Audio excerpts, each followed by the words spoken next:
Period između dva svetska rata bio je buran kako na evropskom, tako i na američkom kontinentu. U jeku je velika depresija, finansijska kriza koja mnoge ostavlja bez posla, dok u Evropi dolazi do različitih političkih događanja, podele na ekstremnu levicu i ekstremnu desnicu, što nagoveštava veliki rat. Industrijska revolucija konačno dolazi do svih sfera društva, tehnologija menja način na koji se gleda realnost.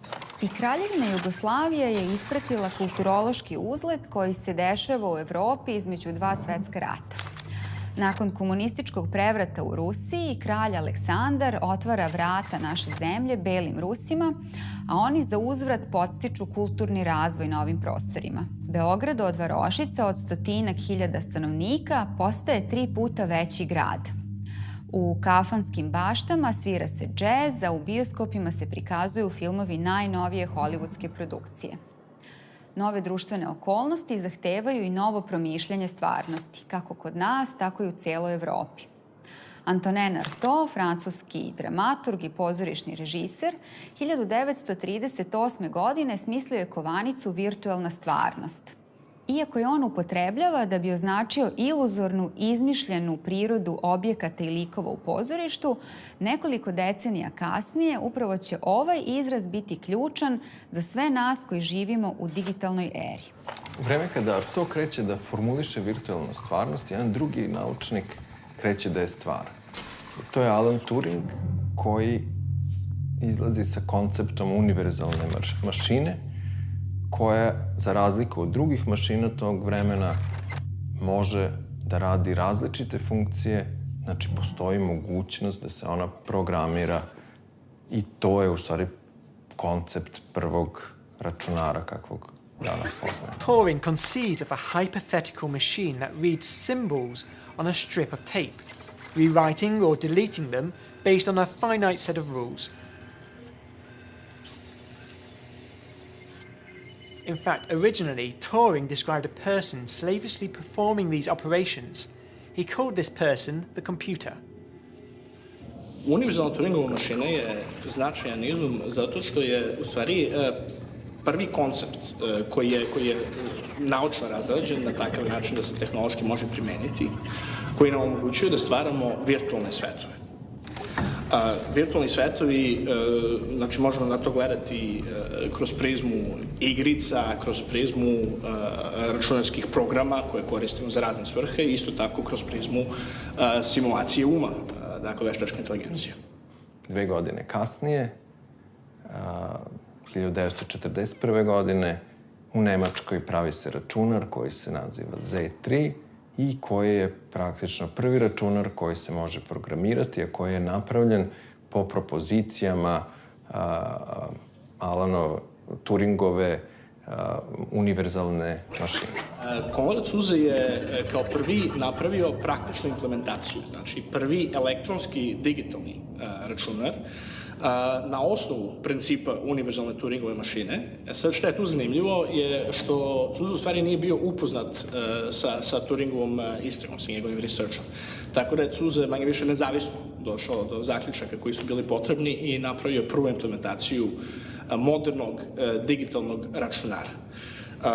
O tome se jako malo znalo do dugo posle Drugog svetskog rata, zato što je Konrad Zuse bio Nemac.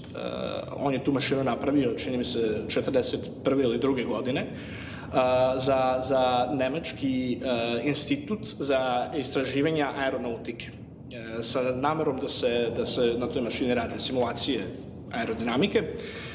Ta zgrada u kojoj se taj institut nalazio je bombardovana, tako da je ta mašina uništena i u njoj su u stvari jako mnogo.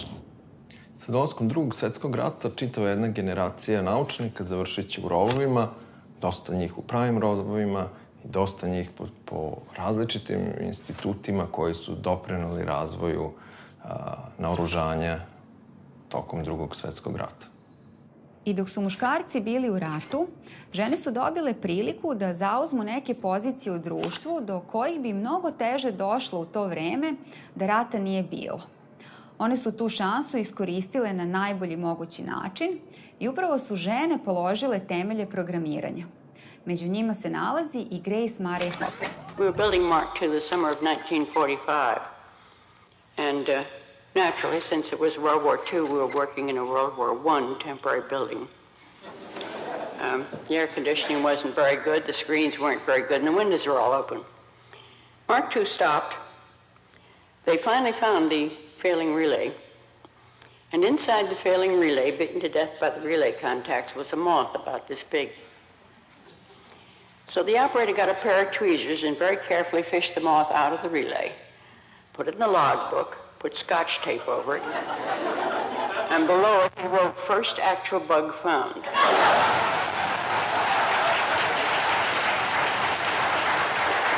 Napredak kompjutera ide takvom brzinom da već nakon Drugog svjetskog rata postavljamo pitanje da li mašine mogu da razmišljaju.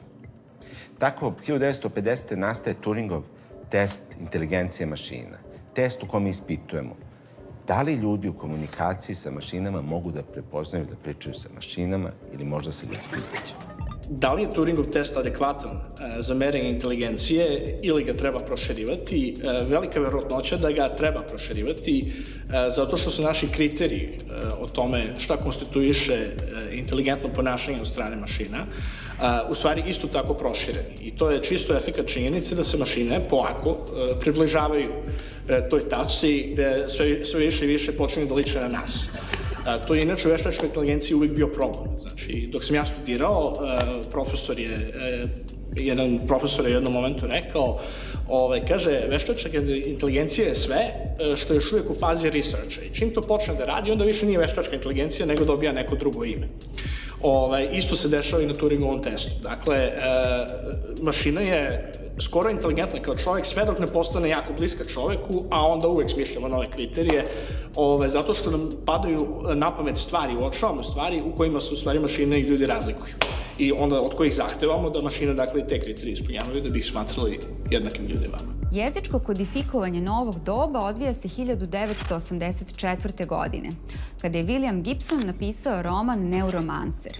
Neuromancer uvodi pojam cyberspace-a, koji opisuje kao halucinaciju na koju svi kolektivno pristajemo i koja postaje moguća zahvaljujući milionima kompjutera koji su međusobno povezani.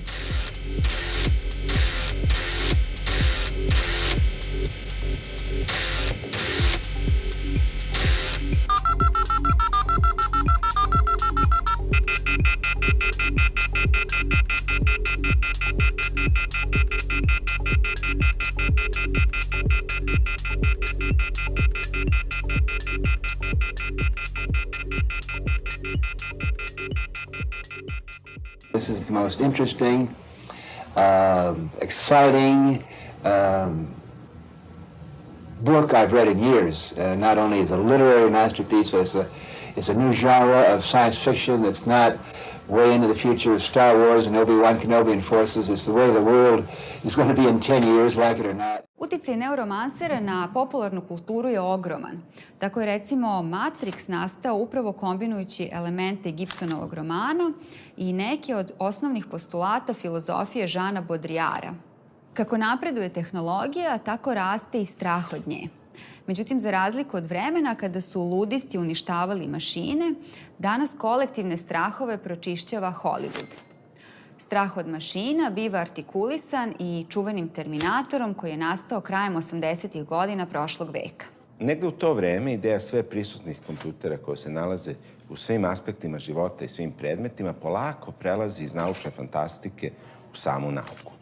Zaslugu za to daje Mark Weisner, koji u časopisu Scientific American predstavlja koncept Internet of Things, odnosno internet inteligentnih stvari. Ovaj koncept predstavlja milijarde uređaja koji su povezani na internet, nalaze se svuda u našem okruženju, međusobno komuniciraju i donose odluke. Kulturološki uticaj koji čitav jedan svet, pa makar i virtualni, može da ima na pojedince je ogroman. Jedan od primjera je i subkulturna grupa otaku koja je nastala u Japanu. Nju uglavnom čine muškarci koji su odlučili da praktično prekinu svaki kontakt sa realnim okruženjem, čak i sa svojim najbližima. Odlučili su da se povuku u svet anima i mangi, odnosno animiranih filmova i stripova.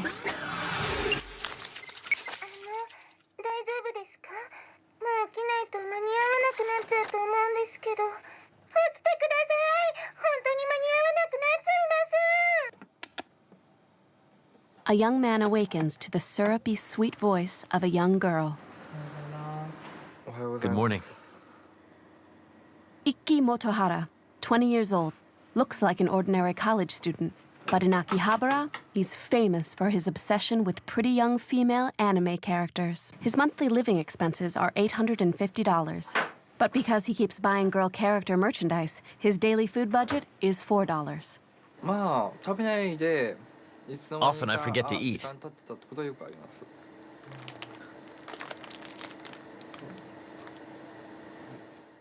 Kako su kompjuteri postajali sve dostupačniji, tako su u isto vreme postali sve svedeniji, sve zatvoreniji sa spoljašnje strane. Tu negde taj proboj čitavog tog koncepta u stvari dovodi iPhone i iPad koji u potpunosti u jednom tom skroz svedenom zatvorenom kućištu izbacuju u potpunosti tastaturu i negde kreće zatvaranje tog kruga u kom mi više ni nemamo mogućnost da puno utičemo na to što se dešava unutra. Bez te tastature mi možemo samo da na jednostavan način koristimo te softvere, ali više tu tehnologiju teško možemo da upotrebljavamo, da kreiramo nove i to je taj proces zatvaranja tehnologije. Nobody wants a stylus, so let's not use a stylus. We're going to use the best pointing device in the world. We're going to use a pointing device that we're all born with. We're born with 10 of them. We're going to use our fingers.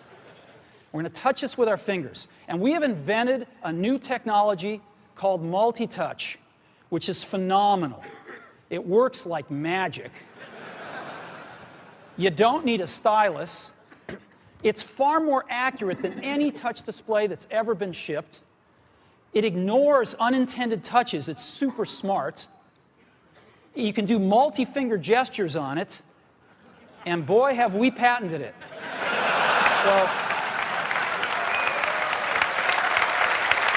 So, šta možemo da očekujemo od jedne vizije virtualne realnosti koje će da nam ponudi Facebook ili koje će da nam ponudi Google, kada već negde znamo koji su ti biznis modeli na osnovu kojih oni razmišljaju. Znači, to više verovatno nije prostor igre, nego će virtualna realnost otići više u pravcu neke socijalne interakcije, sastanaka ljudi, nalaženja u nekim virtualnim prostorima, ali takođe vrlo lako možemo da zamislimo scenario u kome će ti prostori biti oblepljeni opet nekim novim targetovanim oglasima i praktično vrlo lako možemo da dođemo u situaciju da virtualna realnost postanu novi virtualni shopping molovi kojima ćemo samo biti izloženi novim proizvodima i negde razbiti taj san o virtualnoj realnosti kao prostoru imaginacije, paralelnom svetu u kome se umovi spajaju i tako dalje, što je bio narativ koji je negde pre više desetina godina u tom nekom jeku kibernetske ideje o virtualnim svetovima bio osnovni narativ virtualne realnosti. VR je naš ulazak u cyber svet, a internet stvari je ulazak cyber sveta u našu realnost. Kao što su se naši mobilni telefoni, računari i tableti povezali sa internetom, tako će u budućnosti biti povezani svi fizički predmeti u našoj stvarnosti. Krećemo se ka postdigitalnom dobu u kome više neće biti razlike između online-a i offline-a.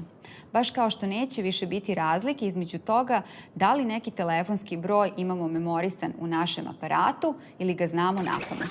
Zamislite studenta arhitekture koji posredstvom svog nekog nosivog uređaja, bilo da je to pametni telefon ili neke pametne naočare, uči o arhitektonskim stilovima krećući se kroz grad, a na tim njegovim uređajima se zapravo nalaze informacije koje su do sada bile nedostupne, odnosno nisu bile tako lako dostupne i u nekom realnom ili skoro realnom vremenu prisutne. U suštini, sve te tehnologije nama omogućavaju da dobijemo mnogo više konteksta i da bolje razumemo okruženje u kome se nalazimo, te tako mi koristeći te napredne tehnologije u pametnim gradovima stvaramo neka nova lična, odnosno personalna okruženja koja nam pospešuju da učimo prelazeći s jednog uređaja na drugi, sa telefona na tablet, sa tablet na pametan sat, a sve to komunicirajući sa podacima koje pametni gradovi nama omogućavaju. Društvene mreže, internet inteligentnih stvari i virtualna stvarnost sa sobom nose i brojne etičke probleme. Postavlja se pitanje kome pripadaju ti novostvoreni javni prostori koji ima ovlašćenje da upravlja njima. With Romeo and Juliet, you have two people that fall in love outside of the law of the time because their families are against each other. They're at war with each other. And so their romance is illegal in the eyes of their family. So they need to hide. They need to hide their love. They're not hiding criminal activity.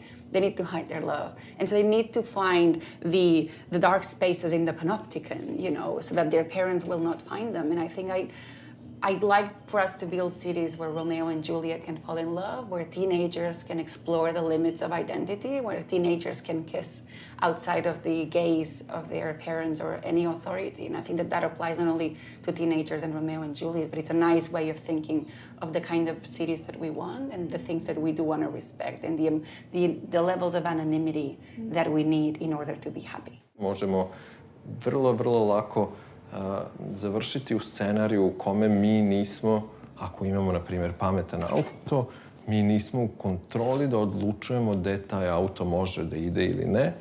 Ako uzmemo, recimo, napravimo čisto paralelu sa YouTube-om ili sa internetom koji poznajemo danas, ta vrsta cenzure ili ta vrsta uskraćivanja sadržaja koja, recimo, kada gledate video i piše ovaj video nije dostupan u vašoj zemlji, tako jednog dana jednostavno možemo doći u situaciju da vaš automobil neće želeti da uđe u neku određenu ulicu zato što ta ulica nije, na primer, predviđena za ljude vašeg ekonomskog staleža ili već nešto drugo.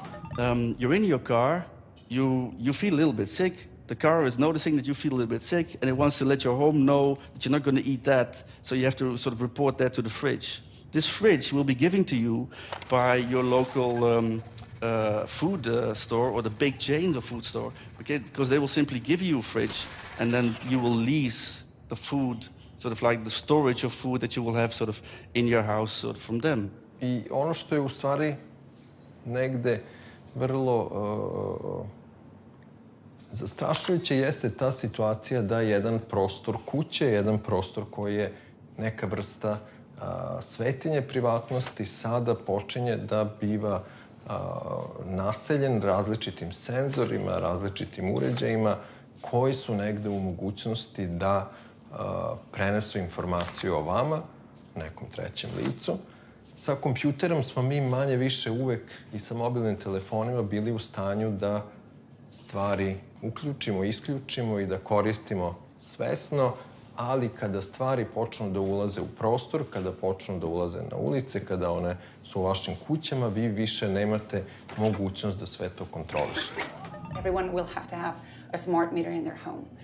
When they were installed in the Netherlands, there was a consumer-led campaign against smart meters for health reasons. There was talks of radiation, but also for privacy reasons. And one of the images that they used was the house of Anne Frank.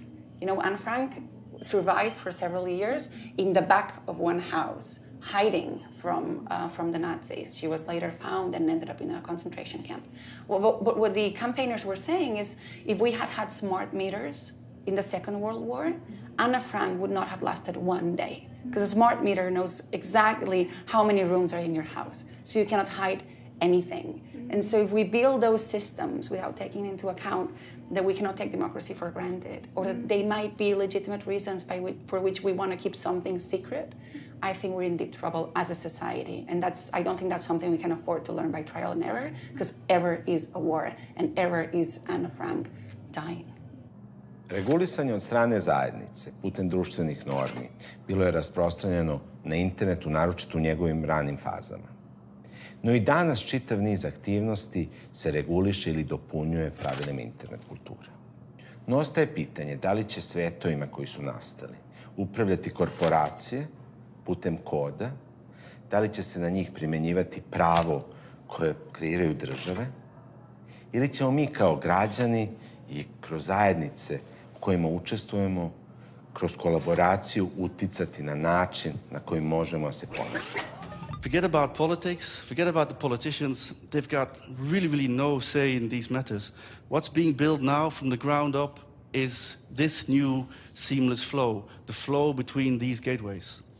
Now, it can be open if we build it, or it can be closed.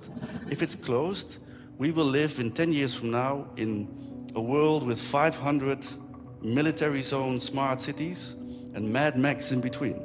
So we either start building our technicals, which is something that I think is also nice, sort of like to do, to Fab Lab a technical or two, or we can start getting serious and start trying to use all the power that we have, all the coding power, to get into very mundane things. So we should start making open source washing machines, open source coffee machines, open source toothbrushes. We should try and get the objects, the devices, and it should run not on an iPhone, but on something that we can build ourselves. It'll depend on us all to shape this new debate, to create a new social contract around data. That means that we are in control of our data, that we are in control of the future that the data creates, and where we have the necessary legal and social guarantees to make the most of the things that we have created. Because at the end of the day, technology is the product of our society improving and bettering itself. So we've been an amazing breed and race in creating all these things, but let's make sure we make good use of them, and let's make sure we do not forget the ultimate goal. It's not technological development. I think it is, and it has to be equal, happy societies. Kolika nas gužva i borba na internetu čeka u budućnosti govori možda najslikovitije jedan tehnički podatak. Znači, kada su stvarani protokoli za internet, postala ideja da će 4 milijarde adresa, 4 milijarde uređaja koji će biti potencijalnih uređaja koji će biti prikačeni za mrežu, biti sasvim dovoljna cifra. Međutim, ta brojka je već iscrpljena i mi smo sad u situaciji da je potrebno da se pređe na novi protokol koji se zove IPv6, koji ima mnogo veću količinu tih potencijalnih adresa i to je neka projekcija koliko nama treba. Koliko je taj broj velik, govori činjenica da je on poprilično blizak broju svih atoma koje se nalaze na površini Zemlje puta 100. Svi ćemo biti u mreži i sve će biti u mreži. Vidimo se tamo.